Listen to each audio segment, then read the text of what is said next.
दोस्तों, इस बात में कोई भी शक नहीं है कि दुनिया में सबसे ज्यादा अलग प्रकार के जानवर अमेज़न के जंगल में पाए जाते हैं।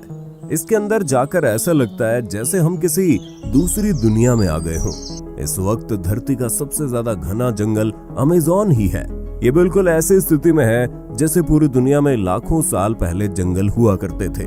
कई लोगों का ये भी मानना है कि अमेज़न के जंगलों की गहराई में आज भी डायनासोर जैसे जीव जिंदा हो सकते हैं। जितना बड़ा और घना अमेज़न का जंगल है, वो उतना ही ज्यादा रहस्यमय भी है। आज तक लोगों को ये नहीं पता कि ये जंगल बना कैसे, क्योंकि ये दुनिया के किसी भी जंगल से बहुत ज्यादा अलग है। लेकिन माना जाता है कि इससे बाहर से आए किसी ने बनाया। आज हम आपको कुछ बताएंगे इनके बारे में, तो बने रहिए वीडियो के एंड तक। दोस्तों, अमेज़न जंगल का नाम सुन के आपके दिमाग में सबसे पहले सांप आते होंगे, क्योंकि यहाँ पर सांप की सबसे ज्यादा प्रजातियां मिलती है, जैसे कि एनाकोंडा, पाइथन, कोबरा और कई अलग अलग सांप। साथ ही यहाँ के एनाकोंडा बाकी देशों के एनाकोंडा से ज्यादा बड़े होते हैं। कुछ का मानना है कि अमेज़न के जंगल में प्राचीन वक्त के सांप भी मौजूद हैं, क्योंकि इसका क्लाइमेट और नेचर बिल्कुल वैसा है जैसे लाखों साल पहले धरती का था, और वैसे सपनों को देखे जाने की बात भी होती रहती है। इस जंगल में बुलेट एंट और साथ ही और भी कई अनोखे जानवर हैं, जो कि बस अमेज़न में ही मिलते हैं। अमेज़न में कई जानवरों पर रिसर्च की गई है, पर फिर भी आज तक अमेज़न के आधे से भी कम हिस्से को ही हम देख पाए हैं। अमेज़न का 75% हिस्सा ऐसा है जहां आज तक इंसान पहुंच नहीं पाए, क्योंकि ये बहुत ही ज्यादा घना है और इतने अंदर तक टेक्नोलॉजिकल सामानों को लेकर जाना नामुमकिन है। साथ ही जैसे कि हमने कहा, इसका क्लाइमेट लाखों साल पहले की पृथ्वी जैसा है, तो वैज्ञानिक इसके साथ छेड़छाड़ करके इसे बर्बाद नहीं करना चाहते। अमेज़न में कई आदिवासियों की ट्राइब भी रहती है, और अमेज़न के घने जंगलों में और भी कई ऐसी जनजातियां होती होंगी जिनके बारे में हमें कुछ भी नहीं पता।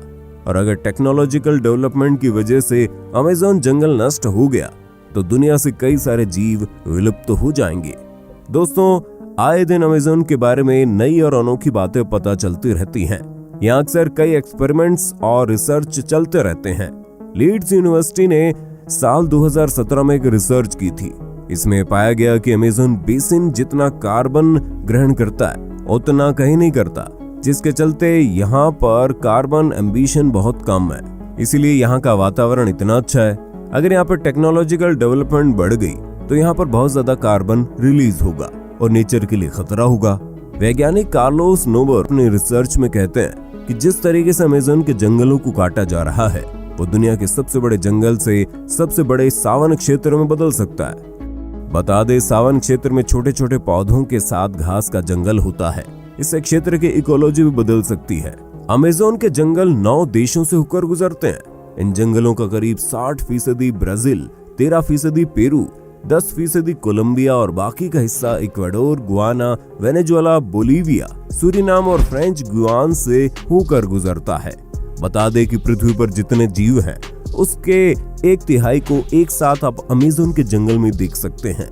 यहाँ 390 अरब पेड़ हैं, जिसमें 16,000 से ज्यादा उनकी प्रजातियां हैं। इतना ही नहीं, यहाँ 400 से ज्यादा आदिवासी जनजातियां भी रहती हैं। इन जनजातियों का बाहरी दुनिया से किसी भी तरह का संबंध नहीं है। दोस्तों, अमेज़न के जंगलों के कीड़ों की काफी चर्चा होती है।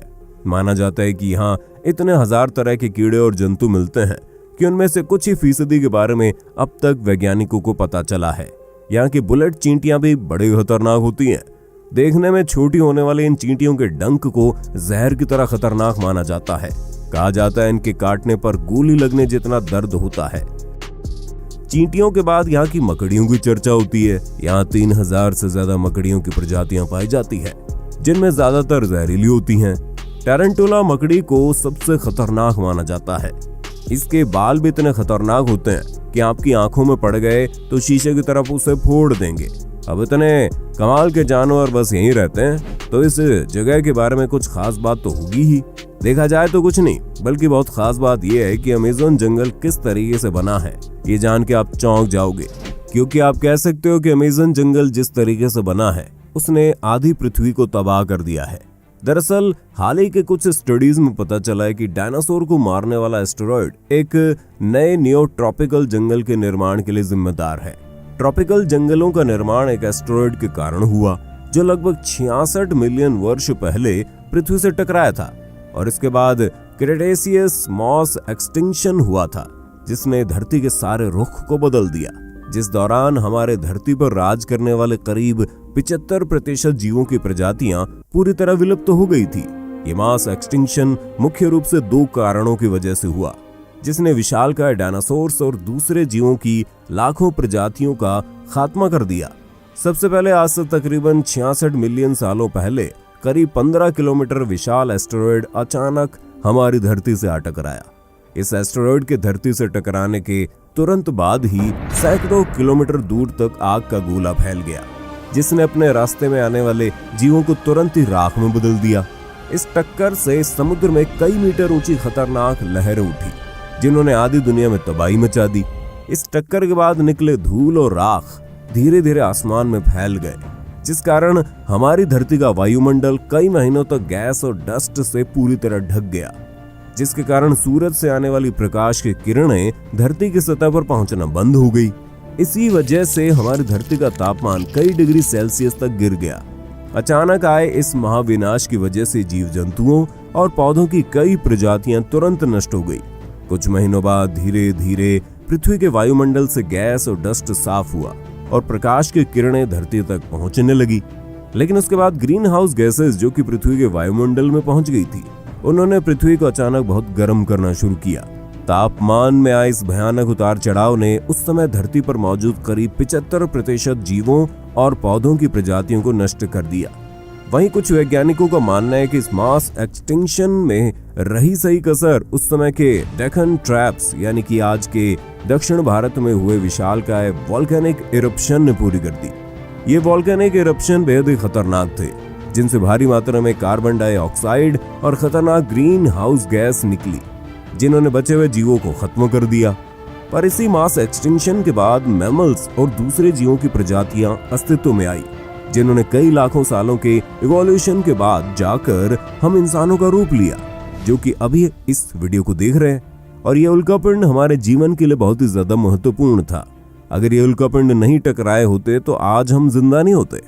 और ये उल्कापिंड ही वो कारण है कि अमेज़न फॉरेस्ट इतना ज्यादा घना है और इसके अंदर कई अनोखे जीव रहते हैं। दरअसल आज जहां अमेज़न जंगल है, वहां पर डायनासोर के समय में बहुत ही ज्यादा बड़े बड़े पेड़ हुआ करते थे, लेकिन कई शाकाहारी डायनासोर थे जो कि इन पेड़ों को खाते थे, जिसके चलते इन पेड़ों को कभी अच्छे तरीके से बढ़ने का मौका ही नहीं मिला, क्योंकि डायनासोर उन पेड़ों को खा जाते थे। लेकिन जब उल्कापिंड गिरा तो डायनासोर पूरे तरीके से विलुप्त हो गए, जिसके बाद इन पेड़ों को खाने वाला कोई भी नहीं था। लेकिन ये जो उल्कापिंड था वो बिल्कुल सटीक अमेज़न जंगल के ऊपर गिरा था, जिसके चलते ये जंगल की हालात पूरे तरीके से गायब हो गई। यहाँ कोई भी जीवन नहीं बचा और साथ ही ये जगह पूरी रेडिएशन से भर गई। ये उल्कापिंड की गर्मी इतनी ज्यादा थी कि उसने हर एक पेड़ पौधों को जला दिया। माना जाता है उसने जमीन पर बहुत ही बड़ा गड्ढा बना दिया था। लेकिन समय के साथ साथ धीरे धीरे वहां की स्थिति शांत हुई और वहां पर जीवन फिर से पनपने लगा। इस बार उन पेड़ पौधों को उगने से रोकने के लिए कोई भी डायनासोर जैसा जीव नहीं था, जिसके चलते पेड़ पौधे बहुत ही ज्यादा तेजी से बढ़ गए। और आप कह सकते हैं कि जिस रेडिएशन ने इस जगह को तबाह किया, उसने इन पेड़ों को उगने में और ज्यादा मदद की। अमेज़न रेन फॉरेस्ट की जमीन सबसे ज्यादा फर्टिलाइज्ड जमीन मानी जाती है। जो उल्कापिंड धरती पर गिरा था वो करीब 12 किलोमीटर बड़ा होगा। और देखा जाए तो अब के समय में real main Amazon rain forest 12 kilometre area में फैला हुआ है और ये जंगल अपने आसपास के जंगल में काफी ज्यादा अलग दिखता है। अगर आप ऊपर से देखो तो आप क्लियरली बाकी जंगल और अमेज़न रेन फॉरेस्ट के बीच का अंतर देख सकते हो। अमेज़न रेन फॉरेस्ट के अंदर कई ऐसी खास वनस्पतियां और खास तरीके के पेड़ हैं जो कि पूरी दुनिया में और कहीं नहीं मिलते। और अमेज़न रेन फॉरेस्ट के बहुत ही ज्यादा गहराई में क्या है ये कोई नहीं जानता, क्योंकि किसी ने इसे पूरी तरीके से देखा ही नहीं है। हो सकता है उल्कापिंड की वजह से इसके अंदर पूरी एक अलग दुनिया बन गई हो। यहाँ पर पेड़ बाकी किसी भी जंगल से बहुत ज्यादा घने हैं और ये भी कहीं ना कहीं उस उल्कापिंड से जुड़े हैं। आपको ये बात शायद पता होगी, जब भी वोल्केनो फूटता है तो उसके आसपास की सारी जगह लावा की वजह से तबाह हो जाती है, लेकिन उसके कुछ सालों बाद वही लावा नए जीवन की शुरुआत करता है। ये कुदरत का नियम है और हमेशा अंत के बाद आरंभ होता है। क्रेटेशियस मास एक्सटिंक्शन से पहले भी 4 मास एक्सटिंक्शन हुए थे। ये एक्सटिंक्शन थे Ordovician mass extinction, Devonian mass extinction, Permian mass extinction और टेरेसिक जुरासिक मास एक्सटिंक्शन, और फिर हुआ था क्रिटेशियस मास एक्सटिंक्शन। और इन सब एक्सटिंक्शन की वजह से धरती का एक जीवन पूरे तरीके से नष्ट हो गया और दूसरे जीवन को पनपना पड़ा। बिल्कुल वैसे एक वक्त आएगा जब इस धरती से हम सारे इंसानों का नाश हो जाएगा और फिर कोई दूसरा जीवन आएगा और वो होगा सिक्स्थ मास एक्सटिंक्शन। और देखा जाए तो हम इंसान बहुत ही ज्यादा तेजी से एक्सटिंक्शन की तरफ बढ़ रहे हैं। जैसे कि जिस जंगल की हमने बात की यानी अमेज़न जंगल, इसे बहुत जल्दी से काटा जा रहा है और साथ ही आजकल फॉरेस्ट फायर भी बहुत जल्द हो रही है। नेक्स्ट मास एक्सटिंक्शन कभी भी हो सकता है और ऐसा भी हो सकता है कि ऑलरेडी शुरू हो गया हो। वैसे ही एक बोनस फैक्ट है कि एक ऐसा जीव है जिसने सारे मास एक्सटिंक्शन को सरवाइव किया है। उस जीव का नाम है ट्रेडिग्राडिस। तो बस यही तो आज का वीडियो था। अगर आपको ये इन्फॉर्मेटिव वीडियो पसंद आया तो वीडियो को लाइक कर देना। ऐसे ही अनोखे वीडियोस देखते रहना चाहते हो तो चैनल को सब्सक्राइब भी कर देना।